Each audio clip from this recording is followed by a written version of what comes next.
इस राज्य की भावना, महिला को सम्मान देने का जो तरीका अपनाया गया है, इससे महिलाएं काफी प्रभावित है और ये योजना चलनी चाहिए, ये योजना लगातार चलनी चाहिए।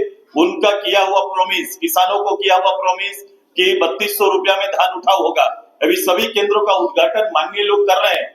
ये सुनिश्चित करें कि वहां 3200 से किसानों को धान का रेट मिलना चाहिए, ये सुनिश्चित होना चाहिए उनको, नहीं तो फिर वो हकमारी होगा, क्योंकि ये शब्द सरकार का है, ये किसानों का हकमारी ना हो जाए, ये सुनिश्चित करने का काम करें। दूसरा, आपने जो कहा है अभी मैया योजना भी हकमारी ना हो जाए महिलाओं का, ये हम लोग देखने का काम करेंगे। उनको 2500 रुपया तुरंत से इसी दिसंबर से उनको लागू होना चाहिए। 2500 सरकार दे, हम इस योजना में सरकार के साथ खड़े कि वो तुरंत से इसको लागू करना चाहिए। मैंने पहले भी कहा था कि सरकार इसके बहाना निकालेगी। मैं एक शक को आज कहां शुरू कर रहा हूं, एक प्रश्न खड़ा कर रहा हूं जो शायद सरकार इस बहाने से बाहर निकलने की कोशिश करेगी कि सबसे पहले मैंने कहा था कि योजना को लेकर कोई बजट नहीं। आप इस बात को स्पष्ट मानते हैं कि इसको लेकर कोई सरकार ने पिछले 23-24 में कोई बजट नहीं रखा था।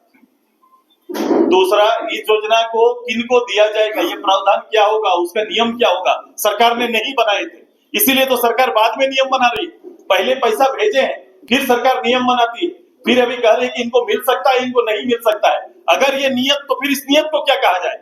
वोट को प्रभावित करने वाला दिया हुआ ये उनका एक कार्यक्रम था, वोट के लिए कार्यक्रम था, क्योंकि उस समय सभी के खाते में चले गए। सरकार ऐसे कैसे कर सकती है?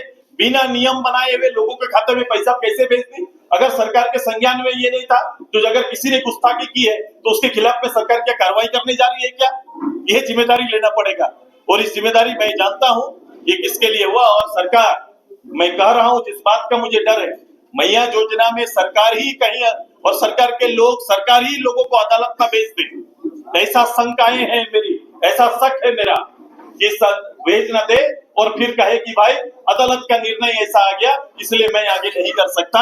ऐसा बहाना सरकार खोज सकती है, लेकिन अब बहाना नहीं, बल्कि सरकार के साथ हम खड़े हैं। सरकार हर हालत पे अपने किए हुए वायदे को पूरा करे, और जो वादा पूरा करेगी सरकार के साथ हम भी खड़ा रहेंगे, उनको समझ देने का काम हम लोग करेंगे। जो आप आशंका जाहिर कर